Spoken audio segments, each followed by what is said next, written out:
utusan Najran, utusan dari wilayah Najran, dan ini kaum Nasrani. Mereka Najran ini seluruh wilayahnya Nasrani. Ya, kalau antum masih ingat dulu kita pernah bahas di awal-awal sirah dulu, sebelum lahirnya Nabi SAW, tentang adanya kisah gulam yang masyhur, banyak dai-dai kita nyampaikan dalam ceramah-ceramah mereka, kisah tentang anak muda dengan penyihir. Ya. Sudah dengar kan kisahnya? Subuh-subuh lemah sekali. Justru keberuntungan umat Islam itu di subuh hari ini. Di saat orang terbiasa tidur, kita malah hidup gitu. Ya. Yang jelas, dulu ada kisah di wilayah Najran ini tentang pendeta yang mengajarkan kepada seorang anak muda, yang anak muda ini belajar dari dia dan belajar juga dari penyihir. Dan akhirnya terakhir dia mengikuti pendeta tersebut, karena wilayah ini terkenal Nasrani, dan akhirnya Allah SWT menangkan agama Allah di tangannya.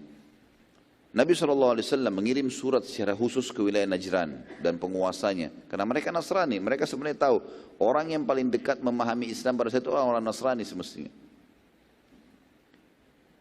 Nabi SAW mengirim surat seperti biasa menawarkan Islam, dan kalau mereka nolak ada jizyah, kalau mereka nolak maka akan terjadi peperangan. Surat Nabi SAW ini tiba di tangan pemimpin mereka, dan pada saat itu pendeta yang menentukan keputusan di wilayah Najran. Pendeta tersebut sangat mengetahui kalau ini adalah zaman keluarnya Nabi dari turunan Ismail alaihissalam dan keluar dari wilayah Mekah.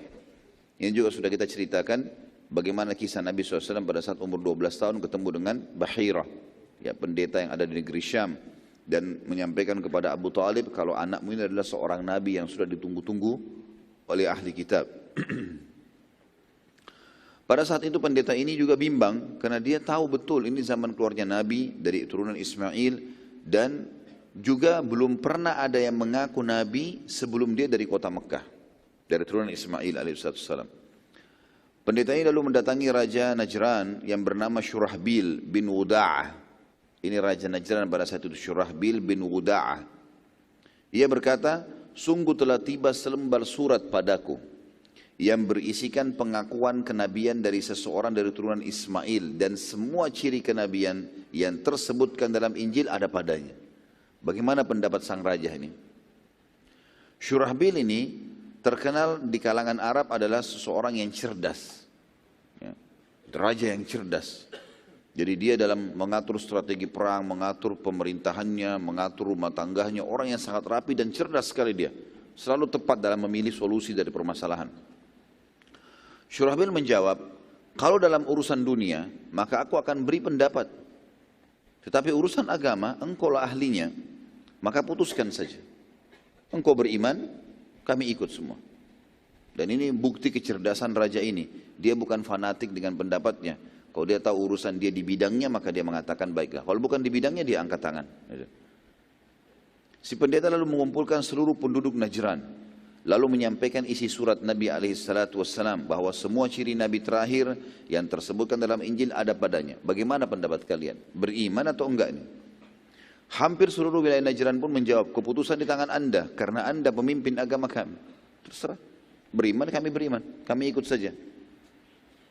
Kesimpulannya, mereka sepakat mengutus para pendeta dan pembesar untuk menemui Nabi SAW di Madinah.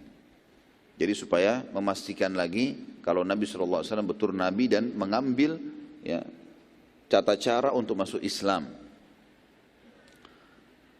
Semua ini, ya, dilakukan dan disepakati oleh para pemimpin, dikirim kurang lebih 10 orang, ya, atau lebih dari itu kurang lebih jumlahnya, pendeta-pendeta Najran datang, berikut mereka membawa keluarga-keluarganya. Dan untuk menguji Nabi SAW, mereka datang dengan menggunakan baju-baju, ya, mahal mereka. Bahkan mereka menggunakan pakaian pada saat itu dari emas dan sutra, serta menggunakan tunggangan terbaik mereka. Kuda-kuda kerajaan dikirim oleh Raja Syurahbil tadi. Pada saat tiba di Madinah dan mereka masuk ke dalam masjid, Nabi SAW menolak berbicara dengan mereka dan tidak mau menemui mereka. Begitu Nabi SAW melihat, nggak akan ditemuin. Sampai 3 hari mereka minta izin bertemu dengan Nabi SAW, tapi Nabi terus menolak. Mereka bingung sampai akhirnya mereka bertemu dengan Ali bin Abi Thalib radhiyallahu anhu dan bertanya sebab Nabi SAW tidak mau menemui utusan Najran dan juga utusan wilayah lain semuanya ditemui selain Najran. Maka Ali bin Abi Thalib radhiyallahu anhu berkata, lepaskan pakaian kalian ini. Sesungguhnya Nabi SAW tidak menyukainya. Ini baju emas sama sutra nih, tunjukin kekayaan, tidak mau Nabi SAW. Subhanallah, upaya mereka untuk memancing Nabi SAW sudah terjawab dari awal. Karena tujuannya ingin melihat kalau Nabi itu seorang raja, oh berarti tertarik dengan emas-emas ini. Gitu kan? Akhirnya dia mengatakan, berikanlah kepadaku baju itu, atau dia langsung merangkul mereka atau apa saja. Tapi Nabi SAW justru tidak mau temui, tidak mau dilihat. Nabi datang sholat, temuin utusan lain, lalu kemudian tinggalkan. Setelah mereka melepas pakaian mereka yang penuh dengan glamor tadi, maka masuklah mereka ke masjid. Kemudian minta waktu bertemu dengan Nabi SAW dan Nabi SAW menerima mereka. Seakan-akan tidak pernah terjadi apa-apa gitu. Setelah mendengar langsung dari Nabi SAW jawaban dari semua pertanyaan yang Allah ceritakan di dalam Al-Quran. Ini yang mereka tanya. Di awal-awal surah Al-Imran. Al-Imran, Al artinya keluarga Imran, ayahnya Maryam alaihimussalatu wassalam. Imran adalah orang yang saleh. Makanya Allah sebutkan namanya. Ini adalah ayahnya Maryam, kakeknya Isa alaihimussalatu wassalam. Tepatnya pembicaraan antara atau pertanyaan pendeta ini dengan Nabi SAW itu disebutkan dalam surah Al-Imran, surah nomor 3 ayat 33 sampai ayat 60. Ayat 33-nya, A'udzubillahi minasyaitonirrajim, Innallaha astafa Adam wa Nuhan wa ala Ibrahim wa ala Imran ala alamin.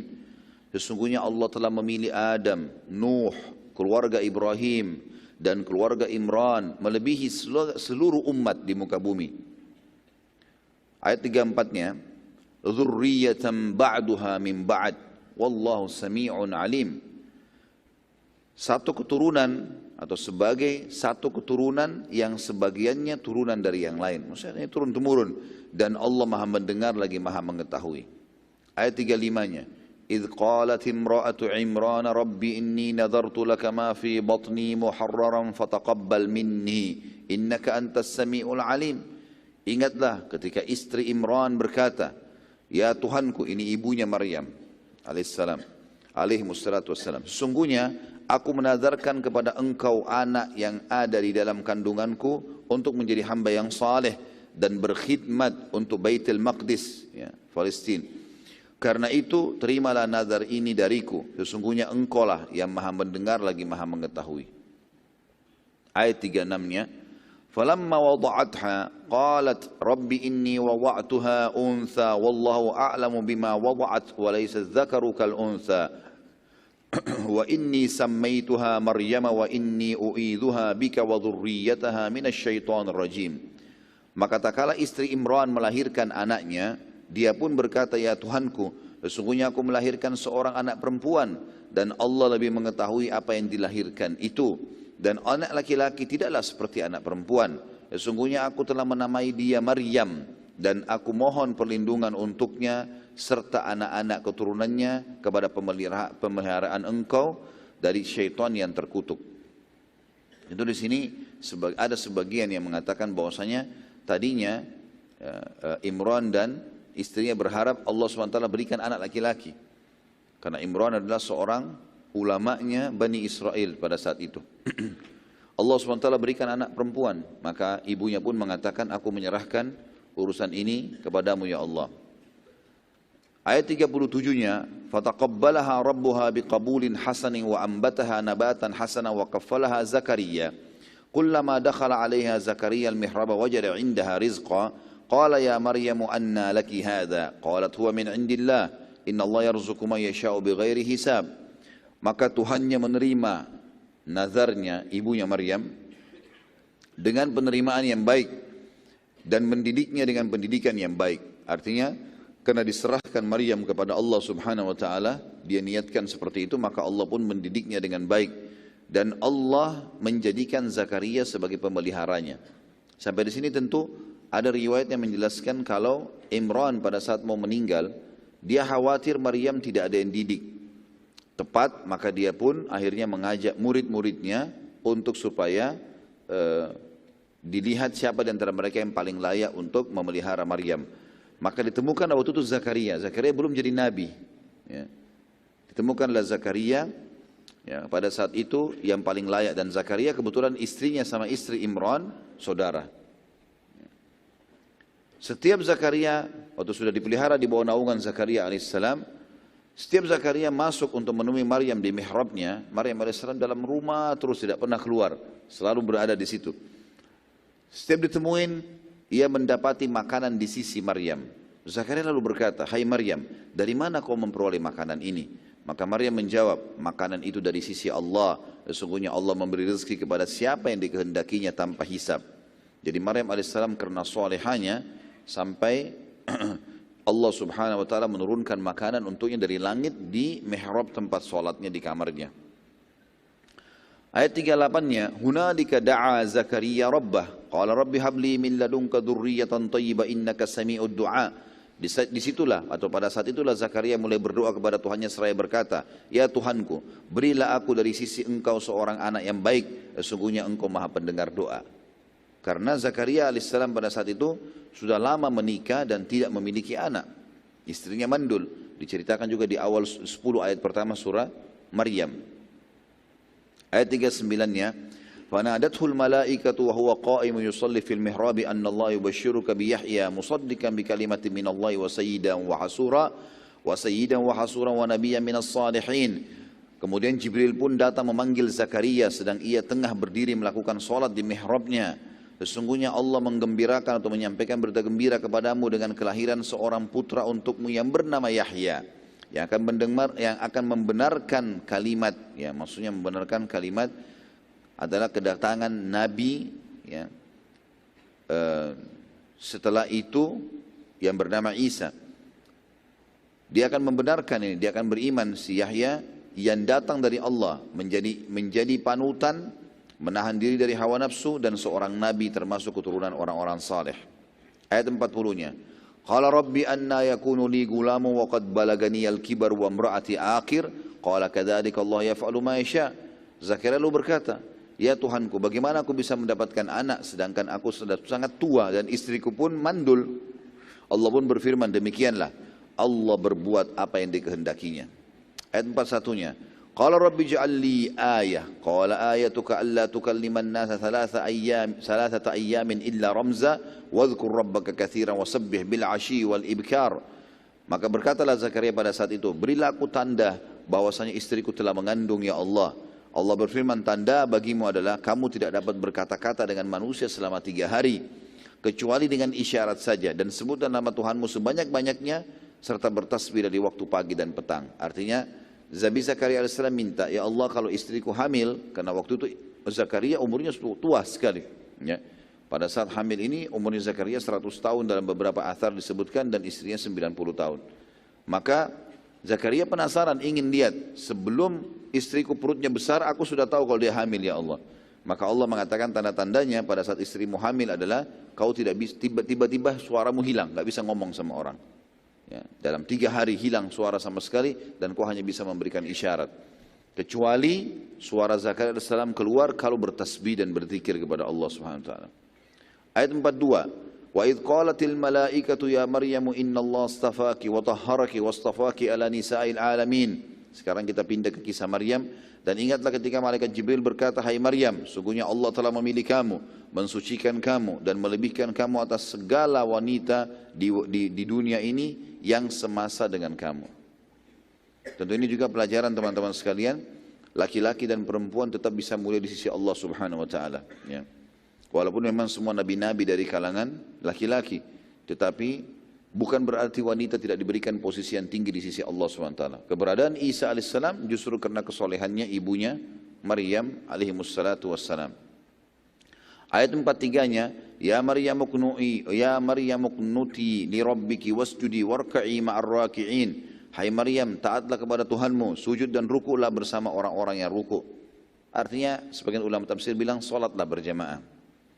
Ayat 44-nya, "Dzalika min amba'il ghaibi nuhihi ilaik Wa ma kunta ladaihim idh yulquna aklamahum ayyuhum yakfulu Maryam wa ma kunta ladaihim idh yakhtasimun. Yang demikian itu adalah sebagian dari berita-berita gaib yang kami wahyukan kepadamu, hai Muhammad. Semua tadi yang disampaikan itu kau tidak tahu. Padahal kamu tidak hadir berserta mereka pada saat itu. Ketika mereka melemparkan anak-anak panah mereka untuk mengundi siapa di antara mereka yang akan memelihara Maryam. Dan kamu tidak hadir di sisi mereka ketika mereka bersengketa. Artinya waktu Imran akan meninggal dunia, ini murid-muridnya dikasih pilihan. Siapa kira-kira itu diundi siapa yang akan memelihara Maryam.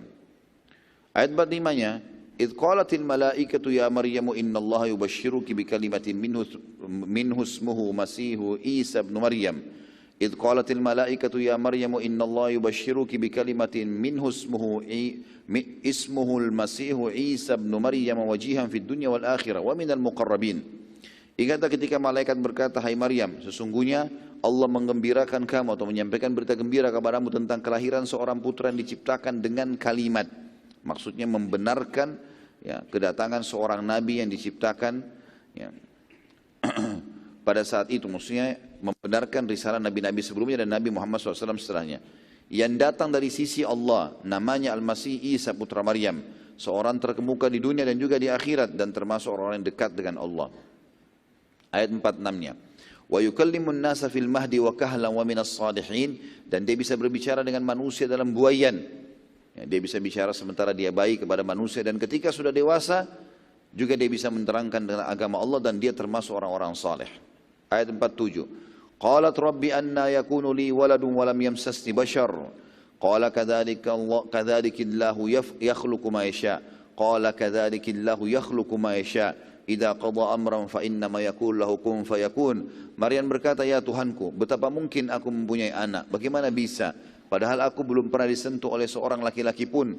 Allah pun berfirman melalui perantara Jibril alaihissalam, demikian Allah menciptakan apa yang dikehendakinya. Apabila Allah berkehendak menetapkan sesuatu, maka Allah hanya cukup berkata, jadilah, maka jadilah ia. Ayat 48, wa yu'allimuhul kitaba wal hikmata wat taurata wal injil, dan Allah akan mengajarkan kepada Isa itu Alkitab, maksudnya adalah Injil, hikmah dan juga Taurat, juga Injil. Sebagian ulama mengatakan makna Alkitab di sini adalah menafsirkannya dengan pelajaran menulis, dan ada pula yang menafsirkan dengan kitab-kitab yang diturunkan Allah sebelum Taurat dan Injil. Ayat 49-nya, wa rasulan ila bani Israil anni qad ji'tukum bi ayatin min rabbikum anni akhluqu lakum minat tini ka hay'atit tayr anni akhluqu lakum minat tini ka hay'atit tayr fa anfukhu fihi fayakunu tayran bi idnillah wa ubri'ul akmaha wal abrasa wa uhyil mauta bi idnillah wa unabbi'ukum bima ta'kuluna wa ma tadakhiruna fi buyutikum inna fi dzalika laayatan lakum in kuntum mu'minin. Dan sebagai seorang rasul kepada Bani Israel yang berkata kepada mereka, sesungguhnya aku telah datang kepadamu dengan membawa satu mukjizat dari Tuhan kalian, yaitu aku membuat untuk kalian dari tanah biasa dibentuk seperti burung, kemudian aku meniupnya, maka ia menjadi seekor burung dengan seizin Allah. Itu salah satu mukjizat Nabi Isa AS. Dan aku menyembuhkan orang-orang yang buta sejak dari lahirnya dan orang yang berpenyakit sopak. Dan aku menghidupkan orang mati dengan izin Allah. Ini salah satu mukjizat. Siapapun yang mau beriman, butuh bukti, maka bisa orang matinya yang dia tunjuk dihidupkan oleh Isa AS. Tapi setelah itu meninggal lagi. Dan aku kabarkan kepada kalian apa yang kalian makan dan apa yang kalian simpan di rumah-rumah kalian. Sesungguhnya pada demikian itu adalah satu tanda-tanda kebenaran kerasulanku bagi kalian jika kalian sungguh-sungguh beriman. Ayat 50-nya, wa musaddiqan lima baina yadayya minat taurati wa liuhilla lakum ba'da alladhi hurrima alaikum wa ji'tukum bi ayatin min rabbikum fattaqullaha wa ati'un. Dan aku datang kepada kalian membenarkan Taurat yang datang sebelumku dan untuk menghalalkan bagimu atau bagi kalian sebagian yang telah diharamkan bagi kalian. Jadi ada yang diharamkan dalam Taurat, dalam Injil dihalalkan. Dan aku datang kepada kalian dengan membawa suatu tanda mukjizat dari Tuhan kalian, karena itu bertakwalah kepada Allah dan taatlah kepadaku.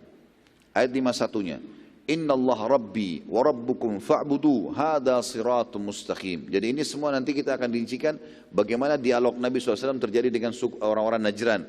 Di sini ayat ini jelas-jelas bagaimana menggambarkan Isa AS bukan anak Tuhan, bukan Tuhan. Dan memang Isa pun berkata di ayat 51, sesungguhnya Allah Tuhanku dan Tuhan kalian, hai Bani Israel, maka sembahlah dia saja, itu jalan yang lurus, enggak boleh menyekutukannya. Ayat 52, falamma ahassa Isa minhumul kufra qala man ansari ila Allah qala al-hawariyuna nahnu ansarullahi amanna billahi washhad bi anna muslimun. Maka tatkala Isa mengetahui keingkaran mereka, Bani Israel, ada di antara mereka yang beriman, ada yang tidak, maka Isa pun berkata alaihissalam, siapakah yang akan menjadi penolong untuk menegakkan agama Allah? Maka para hawariyun, atau istilah ini adalah para sahabat setiahnya Nabi Isa alaihissalam. Kalau kita seperti sahabat Nabi SAW, Abu Bakar, Umar, Uthman dan seterusnya, radhiyallahu anhum ajma'in. Para hawariyun menjawab, kamilah penolong-penolong agama Allah. Kami beriman kepada Allah dan saksikanlah bahwa sungguhnya kami adalah orang-orang yang berserah diri. Ayat 53-nya, Rabbana amanna bima anzalta wattaba'na ar-rasula faktubna ma'asyahidin. Ya Tuhan kami telah beriman kepada apa yang telah Engkau turunkan dan telah kami ikuti Rasul. Karena itu masukkanlah kami dalam golongan orang-orang yang menjadi saksi atas keesaan Allah. Ayat 54-nya, wa makaru wa makarallahu wallahu khairul makirin. Orang-orang kafir mulai mengatur tipu daya. Jadi zaman Nabi Isa alaihissalam pun banyak orang-orang yang kufur kepada beliau dan mengatur tipu daya untuk membunuh Isa. Dan Allah membalas tipu daya mereka, dan Allah sebaik-baik pembalas tipu daya. Ayat 55-nya, idh qala Allahu ya Isa inni mutawaffika wa rafi'uka ilayya wa mutahhiruka minal ladina kafaru wa ja'ilul ladina ittaba'uka fawqa alladina kafaru. وَجَائِلُ الَّذِينَ اتَّبَعُوكَ فَوْقَ الَّذِينَ كَفَرُوا إِلَى يَوْمِ الْقِيَامَةِ ثُمَّ إِلَيَّ مَرْجِعُكُمْ فَأَحْكُمُ بَيْنَكُمْ فِيمَا كُنْتُمْ فِيهِ تَخْتَلِفُونَ. Ingatlah ketika Allah berfirman, dan makna ingat dalam Al-Quran artinya pelajarilah. Hai Isa, sesungguhnya aku akan menyampaikan kepadamu atau menyampaikan kamu kepada akhir ajalmu dan mengangkat kamu kepadaku serta membersihkan kamu dari orang-orang kafir dan menjadikan orang-orang yang mengikuti kamu di atas orang-orang yang kafir hingga hari kiamat. Kemudian hanya kepada akulah engkau akan dikembalikan, dan aku memutuskan di antaramu dengan hal-hal atau di antara kalian hal-hal yang telah kalian perselisihkan. Nah, jadi waktu itu terjadi peperangan antara Nabi Isa alaihissalam dengan orang-orang yang kufur di antara kaumnya, ya. Sampai puncak-puncaknya mereka berusaha untuk membunuh dan mensalib Isa alaihissalam. Ayat 56-nya, فَأَمَّا الَّذِينَ كَفَرُوا فَوَعَذِّبُهُمْ عَذَابًا شَدِيدًا فِي الدُّنْيَا وَالْآخِرَةِ وَمَا لَهُمْ مِنْ نَاصِرِينَ. Adapun orang-orang kafir, maka aku akan siksa, kata Allah, mereka dengan siksa yang sangat keras di dunia dan juga di akhirat, dan mereka tidak memperoleh penolong. Ayat 57-nya, وَأَمَّا الَّذِينَ آمَنُوا وَعَمِلُوا الصَّالِحَاتِ فَيُوَفِّيهِمْ أُجُورَهُمْ وَاللَّهُ لَا يُحِبُّ الظَّالِمِينَ. Adapun orang-orang yang beriman dan juga mengerjakan amal-amal saleh yang telah diturunkan dalam Injil pada saat itu, maka Allah akan memberikan kepada mereka dengan pahala yang sempurna, ya, sebagai balasan amal-amal mereka, dan Allah tidak menyukai orang-orang zalim. Ayat 58, 3 ayat terakhir sampai ayat 60, dzalika natluhu 'alaika minal ayati wadh-dzikril hakim. Demikianlah kisah Isa kami membacakan kepadamu hai Muhammad sebagai bukti dari tanda-tanda kerasulannya, dan membacakan Al-Quran ini kepadamu dengan penuh hikmah. Artinya kalau bukan Nabi SAW, Nabi tidak mungkin bisa merincikan seperti ini. Ayat 59, inna mathala Isa indallahi kamathali Adam khalaqahu min turabin thumma qala lahu kun fayakun. Sesungguhnya perumpamaan penciptaan Isa di sisi Allah adalah sama dengan penciptaan Adam.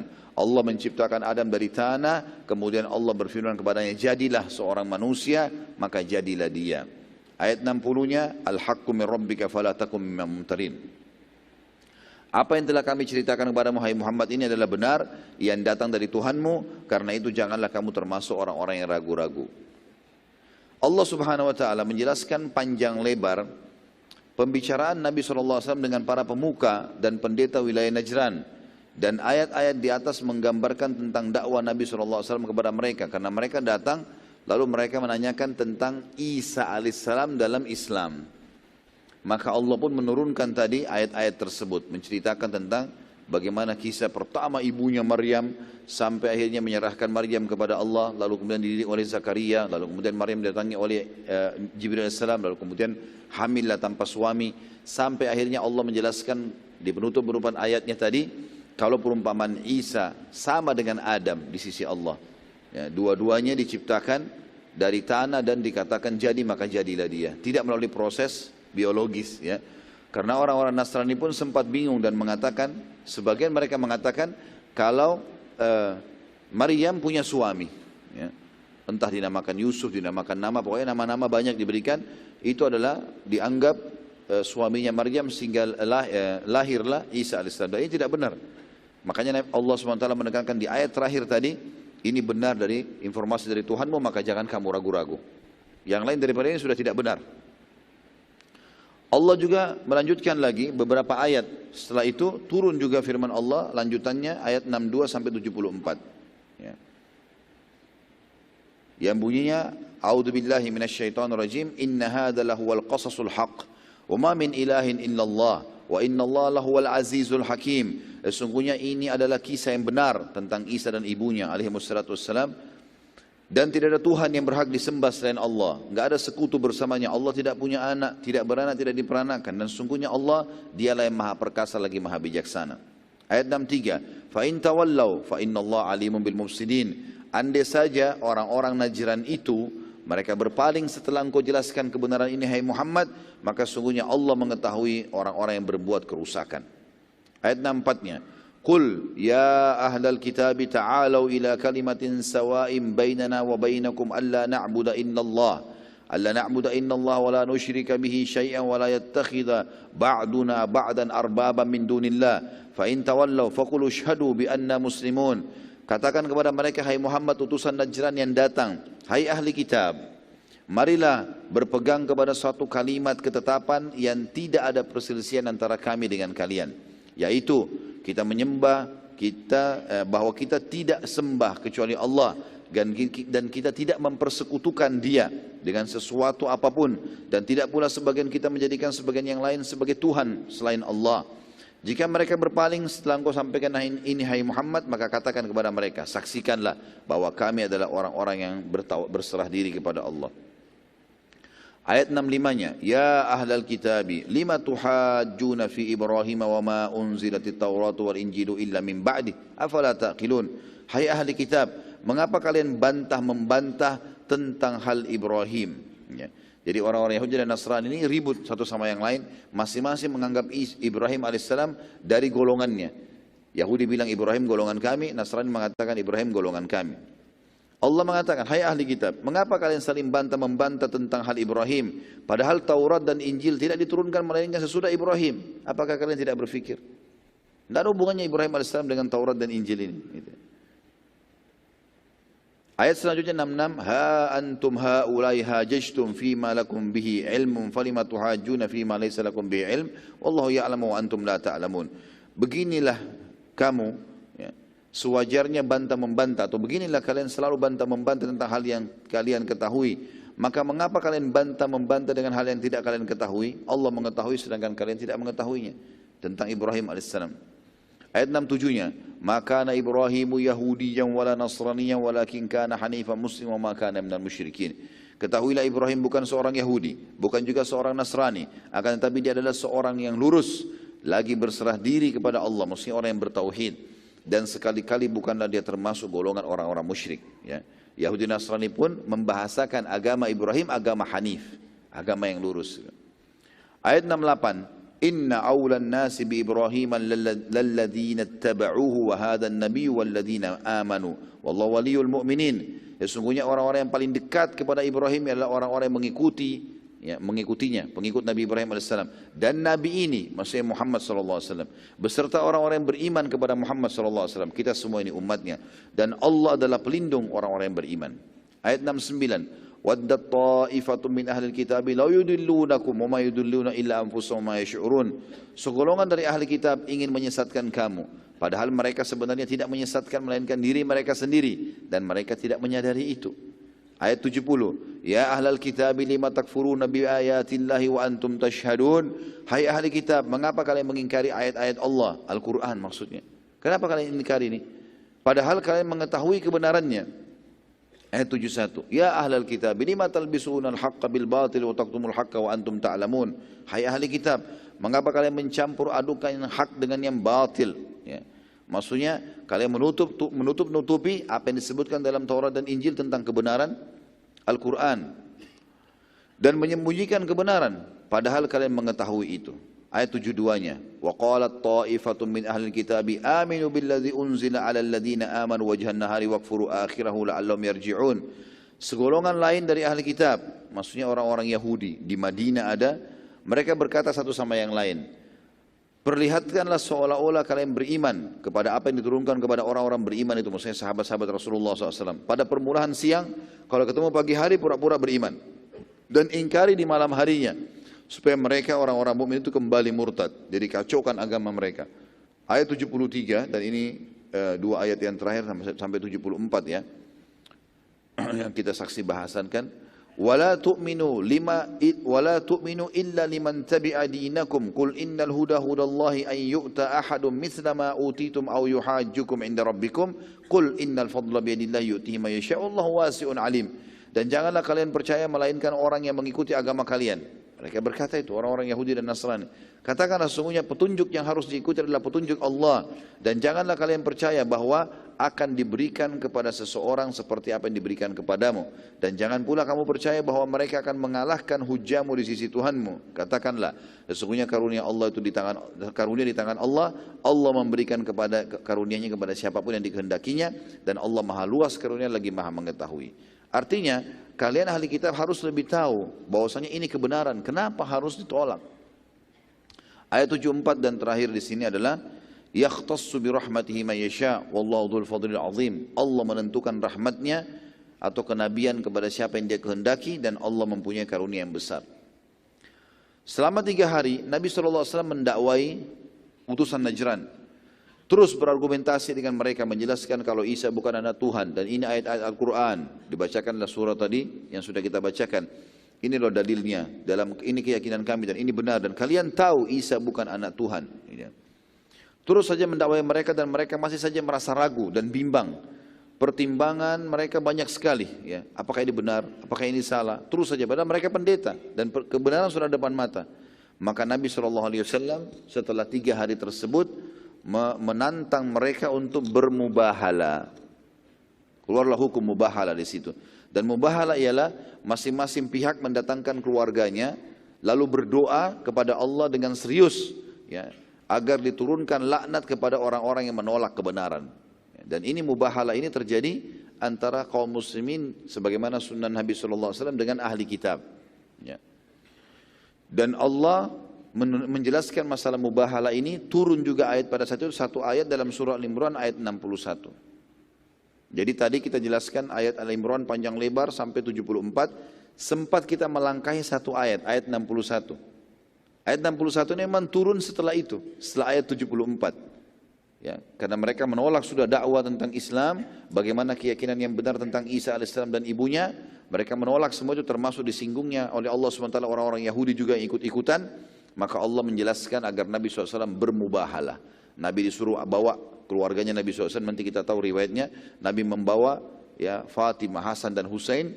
Lalu kemudian pendeta tersebut disuruh datangkan, pendeta-pendeta itu disuruh datangkan keluarganya berhadapan dengan Nabi SAW lalu bermubahalah. Masing-masing berdoa kepada Allah, siapa yang menolak kebenaran, siapa yang benar didukung, siapa yang salah dilaknat oleh Allah. Turun siksaan Allah di tempat itu juga kepada mereka. Allah mengatakan a'udzubillahi minasyaitonir Al-Imran 61-nya, faman hajjaka fihi min ba'di ma ja'aka minal ilmi faqul ta'alu nad'u abna'ana wa abna'akum wa nisa'ana wa nisa'akum wa anfusana wa anfusakum thumma nabtahil. Ini saksi bahasan, thumma nabtahil fanaj'al la'natallahi 'alal kadhibin. Siapa yang membantahmu hai Muhammad tentang kisah Isa sesudah datang ilmu yang meyakinkan kamu, ini sudah pasti ini firman Allah turun, maka katakan kepada mereka, kalau kalian masih tolak untuk beriman, marilah kita memanggil anak-anak kami. Ya. Marilah masing-masing kita panggil anak-anak kita, ya, anak-anak kami dan anak-anak kalian, istri-istri kami dan istri-istri kalian, diri kami dan diri kalian, kemudian marilah kita bermubahalah ya, kepada Allah dan kita minta supaya laknat Allah ditimpakan kepada orang-orang yang dusta. Nabi SAW lalu mengajak para pendeta tersebut untuk bermubahalah pada saat itu. Dan beliau membawa Hasan, Husain, Fatimah gitu, hadir bersama beliau. Dan menantang mereka untuk bermubahalah di sebelah sebuah gunung, ya, tepatnya di pinggir kota Madinah. Maka semua muslimin datang pada saat itu, menyaksikan kejadian tersebut. Dan para pendeta pun membawa istri dan anak-anak mereka. Saat semua sudah bertemu di dekat gunung tersebut dan akan dimulai mubahalah, Maka tiba-tiba saja di atas gunung tersebut terdapat awan yang sangat gelap dan hitam. Ya. Dan ini bukan awan yang biasa, bukan hanya sekedar mendung, tapi warna hitam yang sangat gelap. Ya. Dan tiba-tiba saja ya, pendeta-pendeta tersebut merasa ketakutan. Begitu juga dengan pimpinan mereka Syurahbil. Karena raja mereka hadir pada saat itu. Dan berkata, demi Allah ini tanda tidak baik. Bila ia benar sebagai nabi maka kita akan dilaknat sampai turunan kita. Syurahbil lalu berkata kepada para pendeta-pendeta dan tokoh-tokoh masyarakatnya pada saat itu, aku punya pendapat. Kita tetap saja dalam agama kita, dan Muhammad sebagaimana sudah kita saksikan orang bijaksana dan dewasa, maka kita serahkan saja keputusan asal tidak meninggalkan agama kita. Terserah dia, yang penting jangan kita masuk Islam. Jadi mereka masih ragu saja. Maka para utusan Najran pun menemui Nabi SAW dan meminta pendapat. Ya, pada Nabi SAW ini tinggal berdoa, maka turun laknat kepada mereka.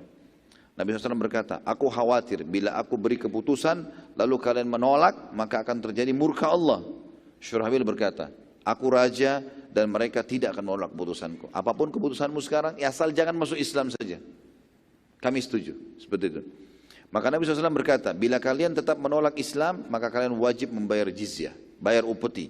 Per orang harus bayar.